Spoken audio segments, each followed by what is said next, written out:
Assalamualaikum warahmatullahi wabarakatuh. Kami dari kelompok 4 UTS Manajemen Keuangan dengan perusahaan PT Indosat Uridu Tbk akan menjelaskan analisis rasio keuangan.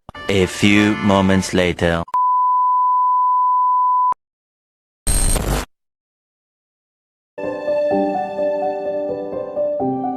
Di Indonesia, sejak dulu bergotong royong sudah jadi bagian dari budaya kami. Dan itu adalah cara kami agar dapat saling menguatkan satu sama lain untuk mencapai perubahan yang berdampak besar. Begitu juga kami, bagian dari Indosat Uridu Hutchison dan afiliasinya yang terus berusaha memberdayakan ekonomi digital di sektor bisnis Indonesia. Dengan saling menguatkan untuk memberdayakan pelaku bisnis melalui solusi ICT terdepan milik Lintas Arta yang sudah dipercaya lebih dari 2.400 perusahaan di Indonesia selama 35 tahun. Saling menguatkan untuk sama-sama memberdayakan dan melindungi aset berharga di dalam lindungan fasilitas data center BDX Indonesia yang menggunakan layanan cloud berstandar internasional dan berbagai solusi pengelolaan data lainnya.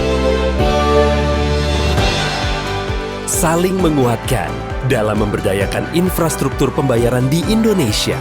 Arta Jasa menyediakan sistem pembayaran terintegrasi yang didukung lebih dari 400 institusi perbankan dan non-perbankan sebagai partner.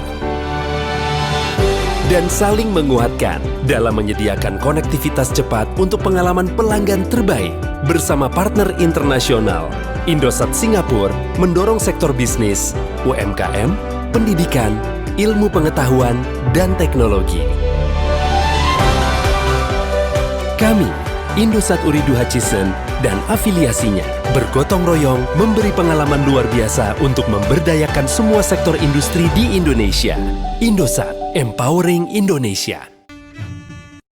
Profil perusahaan, nama perusahaan PT Indosat Uridu Hutchison atau yang biasa kita sebut PT Indosat. Bidang usahanya yaitu telekomunikasi dan layanan digital. Didirikan pada tahun 1967.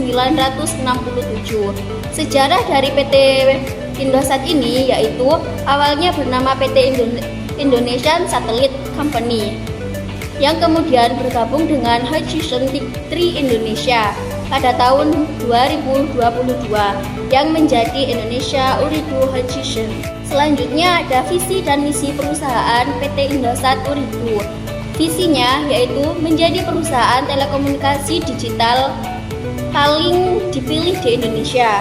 Sedangkan misinya yaitu menyediakan kreativitas yang andal, menghadirkan layanan digital yang inovatif dan mendukung kemajuan masyarakat Indonesia melalui teknologi. Kantor pusatnya berada di alamat Jalan Medan Merdeka Barat nomor 21 Jakarta Pusat, DKI Jakarta, Indonesia. Fungsinya sebagai pusat pengendali operasional dan manajemen nasional. Sedangkan kantor cabangnya sendiri terdiri dari jaringan cabang utama di Indonesia. Yang pertama ada Surabaya, Jawa Timur, yang kedua ada Bandung, Jawa Barat, yang ketiga ada Medan, Sumatera Utara, yang keempat ada Makassar, Sulawesi Selatan, yang kelima ada Denpasar, Bali, Yogyakarta atau Daerah Istimewa Yogyakarta. Yang keenam ada Semarang, Jawa Tengah. Yang ketujuh ada Balikpapan, Kalimantan Timur. Yang kedelapan yaitu tersedia juga Indosat Uridu Hutchison Store di berbagai kota untuk melayani pelanggan. Produk dan layanan utama, layanan seluler, prabayar, dan pasca bayar. Yang pertama ada IM3 Uridu yang berisi paket data, SMS, dan telepon. Yang kedua ada TRI, paket fleksibel untuk anak muda. Yang ketiga ada Indosat Business Point untuk kebutuhan korporat. Selanjutnya internet dan data. Di sini ada paket internet 4G, 5G berkecepatan tinggi. Yang kedua ada home internet atau Indosat Hi-Fi berbasis fiber optik. Yang ketiga ada hotspot WiFi publik di area tertentu. Dan yang keempat menyediakan konektivitas luas dan stabil di seluruh Indonesia.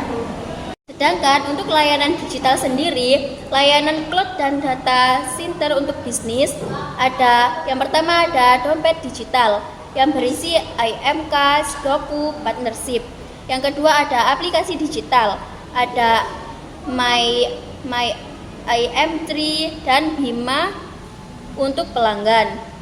Yang ketiga ada konten hiburan digital, ada musik, game, dan video. Layanan korporat dan bisnis, ada interest detection dan VPN, ada solusi Internet of Things, ada cloud computing dan manajemen service, ya ada komunikasi bisnis terpadu. Di sini saya akan menjelaskan tentang analisis rasio. Di sini analisis rasio sendiri ada 4. Yang pertama yaitu rasio likuiditas, yang kedua rasio leverage, yang ketiga rasio aktivitas, dan yang terakhir rasio profitabilitas. Selanjutnya yaitu ada rasio likuiditas, rasio lancar atau current ratio. Di sini PT Indosat Ooredoo mampu membayar hutang lancar dengan menggunakan aktiva lancar yang dimiliki adalah Rp 0,48 yang artinya current rasionya sebesar 0,48 itu kurang dari 1, jadi tidak bisa liquid. Lalu B, quick ratio atau acid test ratio, yaitu PT Indosat Ooredoo mampu membayar hutang lancar dengan menggunakan aktiva yang lancar atau tidak termasuk persediaan yang dimiliki adalah 0,48 yang artinya tidak bisa liquid karena kurang dari 1. Yang selanjutnya yaitu C, cash ratio. Jadi PT Indosat Ooredoo ini mampu membayar hutang lancar dengan menggunakan kas dan surat berharga yang dimiliki. Aktiva paling lancar adalah 14,36% dan tidak ada patokan khusus tentang berapa cash ratio yang baik. Namun nilai CR lebih dari 1 menunjukkan kinerja keuangan yang baik. Selanjutnya yaitu rasio leverage, debt ratio. Kesimpulannya bahwa 68% aktiva PT Indosat Tbk dibiayai dari hutang, dan yang B, debt to equity ratio atau DER. Jadi utang perusahaan PT Indosat Ooredoo ini sebesar 212 dijamin dengan 100 ekuitas. Selanjutnya yaitu C, long term debt to equity ratio, bahwa 100 ekuitas perusahaan Indosat itu digunakan untuk menjamin 1,27 hutang jangka panjang. Dan yang selanjutnya D, time interest earned ratio, bahwa kemampuan perusahaan Indosat ini membayar beban berupa bunga dengan menggunakan EBIT sebesar 150 kali. Untuk selanjutnya yaitu rasio aktivitas atau manajemen aset. Yang A ada inventory turnover. Kesimpulannya bahwa persediaan perusahaan berputar 0,78 kali dalam setahun untuk menghasilkan penjualan. Lalu yang B ada average day in inventory atau average collection period. Nah, kesimpulannya bahwa rata-rata persediaan perusahaan mengendap selama 46 hari. Yang C receivable turnover, yaitu piutang perusahaan berputar sebanyak 4 kali dalam setahun dalam rangka menghasilkan penjualan. Yang D, day sales outstanding atau DSO. Rata-rata perusahaan 90 hari piutang dapat dicairkan menjadi uang atau terlunasi. Selanjutnya yang E, fixed asset turnover, yaitu aset tetap perusahaan berputar sebanyak 0,6 kali dalam setahun dalam rangka menghasilkan penjualan. Yang F, total asset turnover. Total aset perusahaan berputar sebanyak 0,5 kali per tahunnya. Selanjutnya ada rasio profitabilitas.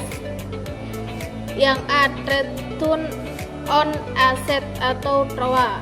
Kemampuan perusahaan Indosat menggunakan seluruh aktiva yang dimiliki sebesar 5,3% dalam menghasilkan laba setelah pajak.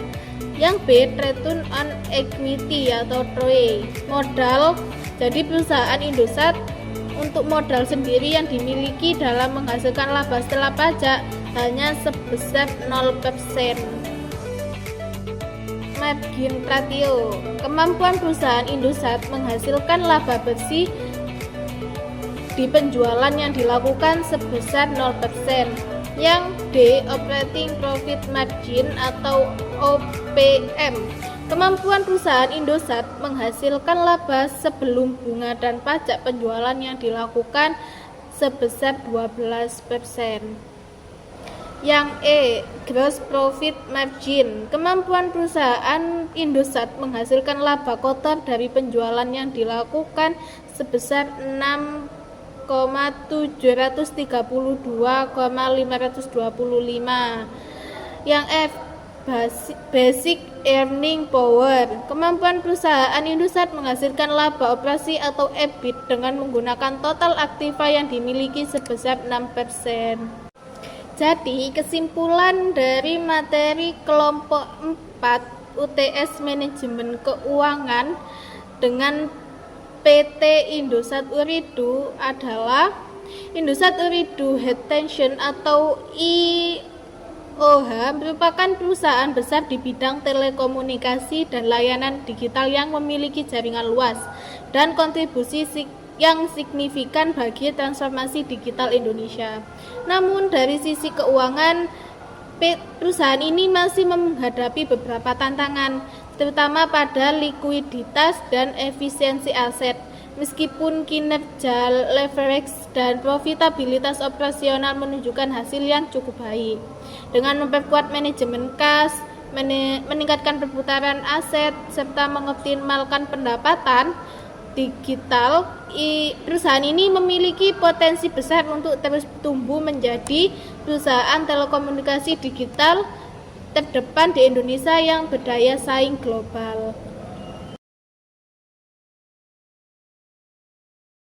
Sekian dari kelompok 4. Terima kasih. Wassalamualaikum warahmatullahi wabarakatuh.